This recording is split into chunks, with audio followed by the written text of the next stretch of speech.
سبحان اللہ والحمد للہ۔ اللہ تعالیٰ نے جب اس دنیا کو بنایا تو ساتھ ہی ساتھ اس دنیا کا سب سے پہلا گھر وہ اللہ تعالیٰ کا گھر ہے۔ پورے روئے زمین پر جو اس دنیا میں سب سے پہلا گھر بنایا گیا وہ اللہ کا گھر، جس کو بیت اللہ کہتے ہیں، مسجد حرام کہتے ہیں، وہ گھر سب سے پہلے بنایا گیا۔ اور اس کے بعد دنیا کے اندر جتنی بھی مسجدیں ہیں سب اس بیت اللہ کی شاخیں ہیں۔ اللہ تعالیٰ نے سب سے پہلے مسجد کو ہی، اپنے گھر کو ہی اس دنیا میں کیوں بنایا؟ کچھ اور بھی بنایا جا سکتا تھا، کسی اور بھی گھر کی تعمیر کی جا سکتی تھی، کسی اور محل کو بنایا جا سکتا تھا، لیکن اللہ تعالیٰ نے سب سے پہلے اس زمین پر مسجد کو جو بنایا وہ اس لیے کہ وہاں پر اللہ تعالیٰ کی رحمتیں برستی ہیں۔ سب سے زیادہ دنیا میں اگر کہیں اللہ کی رحمت اترتی ہے، نازل ہوتی ہے، تو وہ مسجد حرام ہے، بیت اللہ شریف ہے، اور وہاں سے پوری دنیا کے اندر پھر اللہ تعالیٰ کی رحمتیں پھیلتی ہے، اور اسی لیے وہاں نماز پڑھنے کا سب سے زیادہ ثواب ہے۔ اس کے بعد اللہ کے نبی صلی اللہ علیہ وسلم جب اس دنیا کے اندر مبعوث ہوئے تو آپ نے ایک مسجد تعمیر کرائی، مسجد قباء۔ پھر اس کے بعد آپ صلی اللہ علیہ وسلم نے جو آپ کا ایک کمرہ تھا، مٹی کا کمرہ تھا، اس کو مسجد نبوی بنایا، یعنی نبی کا مسجد۔ اور یہ وہ مسجد ہے جو ایک مٹی کے کمرے سے شروع ہوا تھا اور اس کی وسعت اتنی ہوتی گئی، یعنی ہر دور کے مسلم حکمرانوں نے اس کے اندر اتنا کام کیا اور اس کے اندر اتنی کشادگی اور وسعت لانے کی کوشش کی کہ وہ مسجد نبوی جو ایک کمرے کی شکل میں تھا، آج اس زمانے کے جو مدینہ شہر ہے اس شہر کے حدود سے بھی باہر ہو چکا ہے، یعنی پورا کا پورا شہر بلکہ اس سے زائد حصے میں آج مسجد نبوی محیط ہے، اور تقریباً 30 لاکھ سے زائد مسلمان ایک مرتبہ میں نماز پڑھ سکتے ہیں۔ یہ تمام کے تمام جتنے بھی مسلم حکمران گزرے ہیں، خلفائے راشدین گزرے ہیں، جنہوں نے مسجد کی تعمیر میں ایک نمایاں کردار ادا کیا ہے، یہ کیوں کیا ہے؟ کچھ تو وجہ ہوگی، کوئی تو سبب ہوگا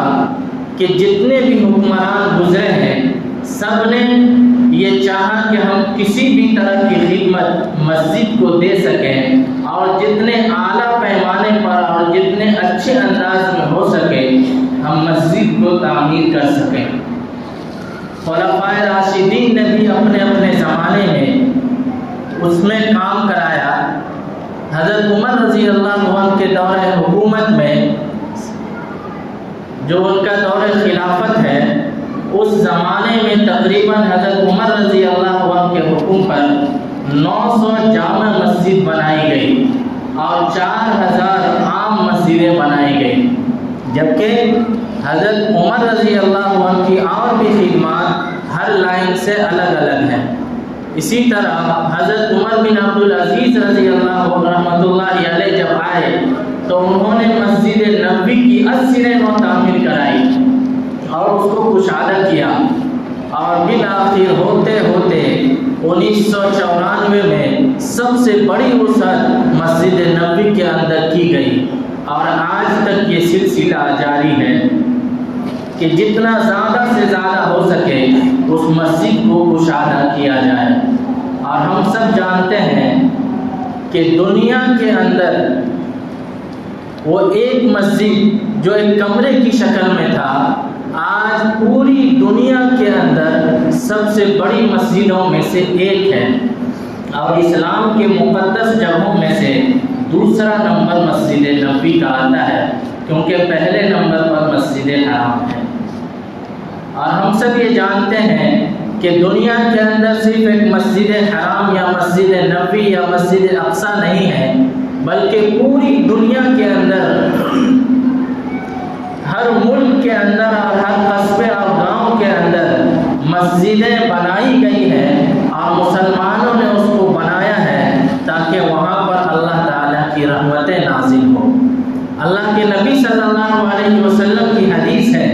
کہ دنیا کے اندر جتنی بھی جگہیں ہیں ان سب میں سب سے زیادہ پسندیدہ جگہ اللہ تعالیٰ کو اگر کوئی ہے، یعنی کوئی ایسی جگہ جس کو اللہ سب سے زیادہ پسند کرتا ہے، تو وہ جگہ جو مسجد ہے، اور سب سے ناپسندیدہ جگہ اگر اللہ تعالیٰ کو کوئی ہے تو وہ بازار ہے۔ بہرحال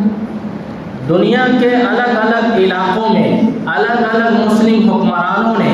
اپنے دور حکومت کے اندر مسجدیں تعمیر کرائی اور بڑے پیمانے پر کرائی۔ خود آپ اپنے اس ملک کے اندر نظر اٹھا کر دیکھیں گے تو یہاں پر بھی کئی بڑی بڑی مساجدیں ہیں جو آج بھی موجود ہے، اور وہ بے شمار مساجدیں آج ایسی ہیں جس پر نماز نہیں پڑھی جا رہی ہے۔ بہرحال اللہ تعالیٰ نے ہم سب کو بھی مسلمان بنایا ہے، اور اللہ رب العزت نے ہم سب کو بھی ایمان کی دولت سے نوازا ہے، اور الحمدللہ ہماری اس بستی کے اندر بھی ایک مسجد ہے، جس مسجد میں ہم لوگ اس وقت بیٹھے ہوئے ہیں اور نماز ادا کرتے ہیں۔ اور اللہ تعالیٰ کے فضل سے اور آپ لوگوں کے تعاون سے، مسجد کمیٹی کے محنت اور جد و جہد سے ہم سب یہ جانتے ہیں کہ ہمارے سامنے مسجد کا ایک کام ہوا،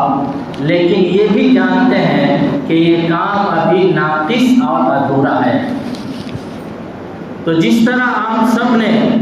اللہ تعالیٰ کے فضل سے اللہ نے آپ کو جو کچھ دیا ہے، آپ تاریخ اٹھا کر کے دیکھیے، آج کے زمانے میں بھی، پہلے زمانے کی بات چھوڑ دیجیے، اللہ تعالیٰ نے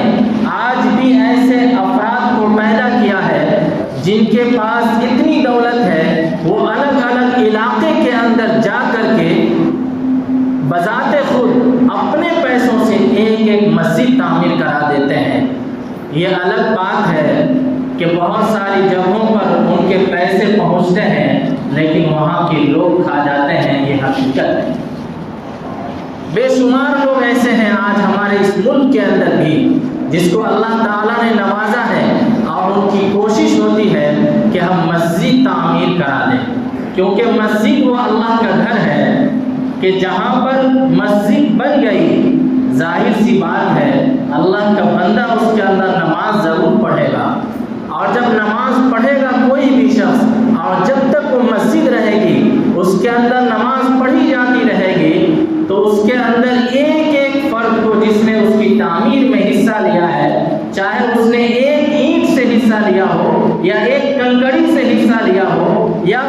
کسی بھی شکل میں معمولی سے معمولی قیمت دے کر کے بھی اس میں حصہ لیا ہے، تو ان سب کو اللہ تعالیٰ ثواب عطا کرتے ہیں۔ اللہ کے نبی صلی اللہ علیہ وسلم کی حدیث ہے، من بنا مسجداً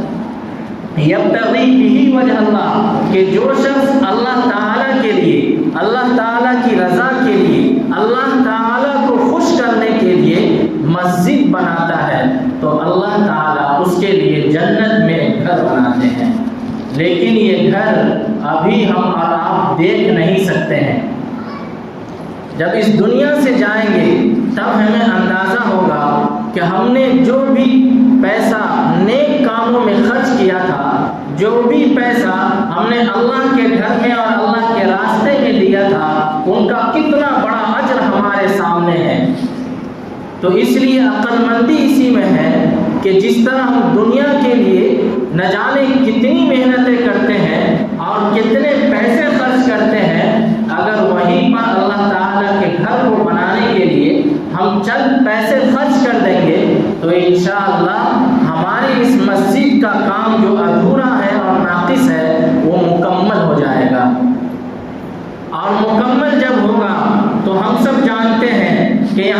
بسنے والے جتنے بھی مسلمان ہیں جن کو نماز پڑھنے میں کہیں نہ کہیں دقت پیش آ رہی ہے، وہ تمام افراد اس محلے کے، اور اگر ضرورت پڑی دوسرے محلے کے جب کسی وقت مہمان آ جاتے ہیں بڑی تعداد کے اندر، کسی کی میت کی شکل میں یا کسی بھی پروگرام کے اوقات میں جب زیادہ مسلمان بڑھتے ہیں، کم از کم مسجد کے اندر اتنی جگہ ہونی چاہیے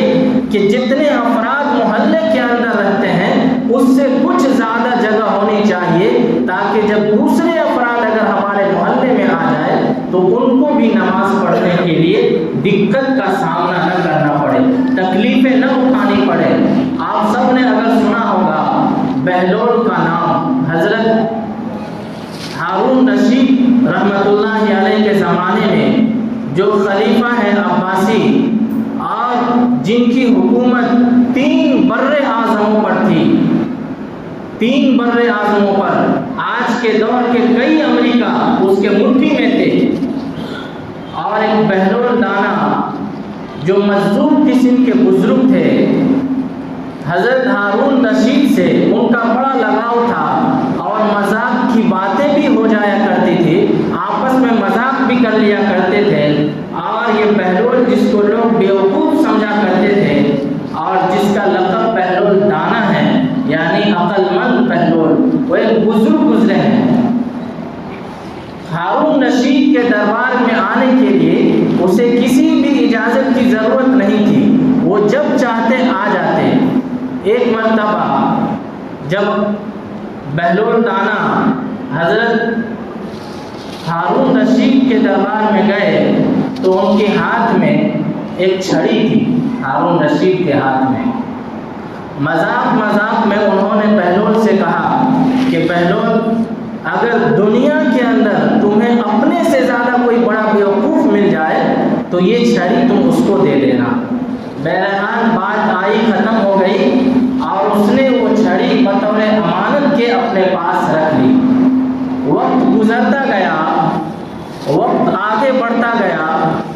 اور اس زمانے میں جب ہارون رشید اپنے بستر مرگ پر پڑے ہوئے تھے اور اس دنیا سے جانے ہی والے تھے، تو بہلول اس کے پاس پہنچتے ہیں اور ان کی خیریت دریافت کرتے ہیں، پوچھتے ہیں کہ کیسی طبیعت ہے۔ ہارون رشید جواب دیتے ہیں کہ سفر درپیش ہے، یعنی بس اب سفر پر میں جانے والا ہوں۔ بہلول کہتے ہیں کس سفر پر جانے والے ہیں اور وہاں سے کب واپسی ہوگی؟ ہارون رشید نے کہا کہ ہم آخرت کے سفر پر جانے والے ہیں اور وہاں سے واپسی نہیں ہوتی ہے۔ بہلول نے کہا کہ آپ نے وہاں لاؤ لشکر بھیج دیا ہوگا، آپ نے اپنا ساز و سامان پہلے سے بھیج دیا ہوگا، اپنے خدام کو بھیج دیا ہوگا، اپنے نوکروں اور چاکروں کو بھیج دیا ہوگا۔ تو ہارون رشید نے کہا کہ تم بیوقوف ہی ہو، پھر بیوقوفی والی باتیں کر رہے ہو۔ وہ سفر ایسا ہے کہ وہاں پر لاؤ لشکر نہیں بھیجا جا سکتا ہے، وہاں پر ساز و سامان کو نہیں بھیجا جا سکتا ہے، وہاں پر پہلے سے اپنے لیے محل تعمیر نہیں کرائے جا سکتے ہیں، لہٰذا ہم نے کوئی لشکر نہیں بھیجا، کوئی سامان نہیں بھیجا، اور کسی بھی نوکر چاکر کو بھی نہیں بھیجا۔ اس نے کہا کہ ہم دنیا کے اندر دیکھا کرتے تھے کہ آپ کا چھوٹا سے چھوٹا سفر بھی ہوتا تھا، جب آپ کو کہیں جانا ہوتا تھا تو پہلے سے فوج جایا کرتی تھی اور آپ کے لیے خیمے لگائے جاتے تھے اور آپ کے کھانے پینے کا بندوبست کیا جاتا تھا، آپ کے آرام کا بندوبست کیا جاتا تھا، یہ سارا انتظام آپ کے جانے سے پہلے کر دیا جاتا تھا، اور وہ چند دنوں کا سفر ہوتا تھا۔ اور اب جب کہ آپ ایک لمبے سفر پر جا رہے ہیں، وہاں سے آنے کی بھی امید نہیں ہے بلکہ آتا ہی کوئی نہیں ہے، تو مجھے لگتا ہے کہ اس دنیا میں مجھ سے زیادہ بڑا بیوقوف اگر کوئی ہے تو وہ آپ ہی ہیں، لہٰذا لیجیے یہ چھڑی آپ کی خدمت میں پیش ہے، کیونکہ آپ نے دنیا کے اندر چھوٹے سے چھوٹے سفر پر جانے کے لیے اتنی تیاریاں کی، اتنے پیسے خرچ کیے، اور جب اس دنیا سے جا رہے ہیں وہاں سے آنے کی کوئی امید نہیں ہے، آ نہیں سکتے ہیں، تو وہاں کے لیے تو کم سے کم آپ کو محل تعمیر کروا لینا چاہیے تھا، آپ کو آپ کے لیے کچھ گھر تو بنوا لینے چاہیے تھے، اپنے لیے کچھ سکون کے لیے کوئی ساز و سامان تو بھیج دینا چاہیے تھا۔ ہارون رشید نے کہا کہ تمہیں لوگ کہتے تو بیوقوف ہیں، لیکن تم ہی دانا ہو، تم ہی عقل مند ہو۔ تو پتہ یہ چلا کہ اس دنیا کے اندر ہم جتنی محنتیں کرتے ہیں اس دنیا کو سنوارنے کے لیے، جبکہ یہاں پر ہمیں رہنا نہیں ہے، ایک نہ ایک دن اس دنیا کو چھوڑ کر کے جانا ہے، اور دنیا میں کوئی ایک انسان آپ کو ایسا نہیں ملے گا جو اس بات سے انکار کر دے کہ اسے اس دنیا کو چھوڑ کر نہیں جانا ہے۔ بڑے بڑے طاقتور بادشاہ آئے اور انہوں نے اس دنیا کے اندر ہی جنت بنوا دی۔ شداد کا نام آپ نے سنا ہوگا، اس نے جنت بنوائی اور 12 سال لگے اس جنت کو بنانے میں، اور دنیا کے تمام زیورات اور سونے چاندی کو اکٹھا کر کے اس نے جنت بنوائی، لیکن جنت میں وہ جا نہیں سکا۔ وہ اس کے پاس اتنی مہلت نہیں دی گئی کہ وہ اس جنت کو کم سے کم دیکھ ہی لے۔ اور بھی بڑے بڑے طاقتور آئے بادشاہ، جس کے محلات کے کھنڈرات آج بھی دنیا کے اندر عبرت کے نشان بنے ہوئے ہیں۔ ان کے پیسے، ان کے مال و دولت اور ان کے محلات انہیں کچھ کام نہیں آئے، سب کے سب کو چھوڑ کر کے چلے گئے۔ اگر وہ بھی اس دنیا کے اندر اللہ کی مان لیتے اور نبی کی مان لیتے اور اپنے پیسے کو صحیح جگہ پر لگا دیے ہوتے، جیسا کہ دوسرے مسلم حکمرانوں نے لگایا، اس دنیا کے اندر جہاں اور دوسرے کام کیے، اللہ کے گھر کو بھی بنوایا، اور آج بھی ان گھروں کے اندر مسجدیں جو بنی ہوئی ہیں، اللہ کے ان گھر کے اندر نمازیں پڑھی جاتی ہیں، تو ضرور ان کو ثواب ملتا ہوگا۔ آپ اندازہ لگائیے، ایک وقت میں صرف جامع مسجد دہلی کی بات کر لیجئے، کتنے افراد نماز پڑھتے ہیں، اور دوسرے موقع پر جو عید کا موقع ہوتا ہے یا کسی بھی دوسرے پروگرام کا موقع ہوتا ہے، ان پروگرام کے موقع پر کتنے سارے لوگ نماز پڑھتے ہیں۔ ہر ایک کے نماز پڑھنے کا ثواب ان کو ضرور پہنچتا ہوگا جو بادشاہ شاہجہاں نے اس کو تعمیر کرایا تھا۔ اگر ہم بھی ان بادشاہوں کی طرح پوری کی پوری مسجد تو تعمیر نہیں کر سکتے، اور اگر اللہ نے کسی کو دیا ہے تو اسے ضرور کرانی چاہیے، لیکن ظاہر سی بات ہے ہمارے محلے کے اندر سارے کے سارے افراد ایسے نہیں ہیں کہ وہ ایک مسجد تعمیر کرا سکیں، لیکن سارے افراد ایسے ضرور ہیں کہ مسجد کے اندر حصہ ضرور لے سکتے ہیں۔ سارے کے سارے افراد ایسے ضرور ہیں کہ کم از کم وہ اتنا حصہ لے سکتے ہیں کہ اس مسجد کا جو کام ادھورا پڑا ہوا ہے اور جو ناقص کام ہے وہ اس محلے کے تمام افراد کے تعاون سے، اللہ تعالیٰ کے فضل سے، آپ تمام کی محنت اور جد و جہد سے انشاءاللہ یہ کام مکمل ہو سکتا ہے۔ ایسا نہیں ہے کہ سارے کے سارے افراد غریب ہیں، یا ایسا بھی نہیں ہے کہ سارے کے سارے افراد مالدار ہیں، بلکہ اللہ تعالیٰ نے کسی کو بڑی حیثیت کا مالک بنایا ہے، اسے اپنی حیثیت کے مطابق دینا چاہیے، اور اللہ تعالیٰ نے کسی کو کم حیثیت کا مالک بنایا ہے تو اسے بھی اپنی حیثیت کے مطابق دینا چاہیے۔ اور میں آپ کو بتا دوں، جو کمیٹی کی طرف سے حساب نکل کر کے آیا ہے، تقریباً اس وقت مسجد 2,80,000 روپے کے قرضے میں ہے، جبکہ مسجد کی کل آمد جو ہوئی تھی وہ 13 لاکھ روپے ہوئی تھی، اور کل خرچ جو ہوا ہے وہ 15 لاکھ سے تقریباً کچھ زائد ہوا ہے۔ آپ اندازہ لگائیے کہ یہ جو پیسہ آیا 13 لاکھ روپے، اور جو دوسری چیزیں جنہوں نے سامان دیا یہ کہیں اور سے نہیں آیا تھا، یہ سب آپ کے گھروں سے، آپ کے تعاون ہی سے آیا تھا، اور آپ نے جب حوصلہ کیا تھا، آپ نے اپنے دل کے اندر یہ بات ٹھانی تھی کہ نہیں، ہماری مسجد کے اندر جو کام چل رہا ہے اس کو پورا کرنا ہے، اور مسجد کو اتنا کشادہ کر دینا ہے کہ ہمارے محلے کے تمام افراد اسی ایک مسجد کے اندر نماز پڑھ سکیں، اور بیک وقت تمام مسلمان ایک ساتھ نماز پڑھ سکیں، اور نماز پڑھنے میں انہیں کسی بھی طرح کی کوئی دقت پیش نہ آئے۔ اگر ایک مرتبہ آپ پھر ہمت کریں گے، اللہ تعالیٰ نے آپ کو دیا ہے، ایسی بات نہیں ہے، اللہ تعالیٰ کے راستے میں دینے سے کم نہیں ہوتا ہے، آپ دیتے ہیں تو اللہ تعالیٰ مزید آپ کو دیتا ہے۔ کچھ افراد اس گمان میں رہتے ہیں کہ اللہ ہمیں دے گا تب ہم دیں گے، آپ پہلے دیجئے پھر دیکھیے کہ اللہ تعالیٰ آپ کے لیے کیسے وسعت کے دروازے کھولتے ہیں۔ آپ اللہ کی مسجد، اللہ کے گھر کو کشادہ کر دیجئے، کی دے دے گا. آپ مسجد کو وسعت دے دیجئے, اللہ تعالیٰ آپ کی برکت, آپ کے اندر کمائی میں برکت دے دے گا, اس کے اندر وسعت دے دے گا. اور یہ ظاہر سی بات ہے, آپ تاریخ اٹھا کر کے دیکھیں گے تو پتہ یہ چلے گا کہ جن لوگوں نے جتنا اللہ کے راستے میں خرچ کیا ہے وہ دنیا کے ایسے افراد ہیں جنہیں کبھی بھی کسی بھی چیز کی کمی نہیں ہوئی ہے. بہت ساری مثالیں ہیں جن کے باپ دیا کرتے تھے, اس زمانے میں وہ بہت خوشحال ہوا کرتے تھے. باپ اس دنیا سے گیا, بیٹے کا زمانہ آیا, بیٹوں کے ہاتھوں میں جائیدادیں ملی, پیسے ملے,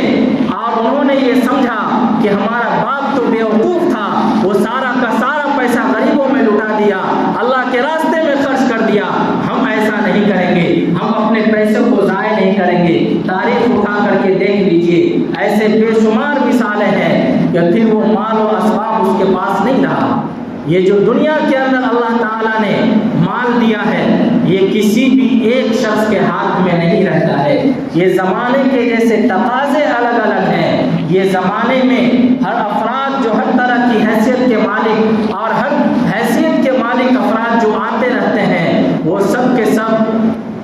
ایک جگہ رہتے نہیں ہیں, یا ان کے پاس وہ پیسہ ہمیشہ رہتا نہیں ہے, بلکہ ایک آتا ہے اور چلا جاتا ہے. آج ایک کے ہاتھ میں, کل دوسرے کے ہاتھ میں ہے. تو اگر ابھی آپ کے ہاتھ میں ہے تو یہ موقع غنیمت ہے, اس موقع کو استعمال کریں گے. اور آپ کو اللہ تعالیٰ نے جتنی حیثیت کا مالک بنایا ہے اس میں سے آپ بڑھ چڑھ کر کے جتنا حصہ لے سکتے ہیں اتنا حصہ ضرور لیں کہ کم از کم آسانی کے ساتھ یہ عمارت جو آپ کے سامنے کھڑی ہے یہ مکمل اعتبار سے, ہر کام کے اعتبار سے اور ہر لحاظ سے مکمل ہو جائے, اور اس کے اوپر جو دوسرا چھت بننے والا ہے وہ بھی مکمل ہو جائے.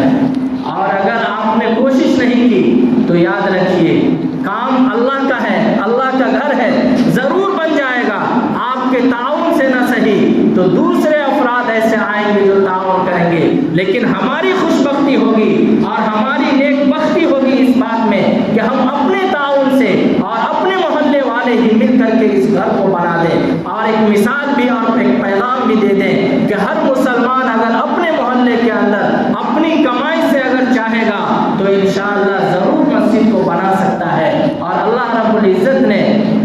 ہم میں سے بہت سارے افراد کو بہت سارے پیسے دیے ہیں, انہیں اللہ کا شکر ادا کرنا چاہیے اور اس میں سے اللہ کے گھر کے لیے بھی کچھ نکالنا چاہیے. اللہ تعالیٰ آپ سب کے کمائی میں اتنا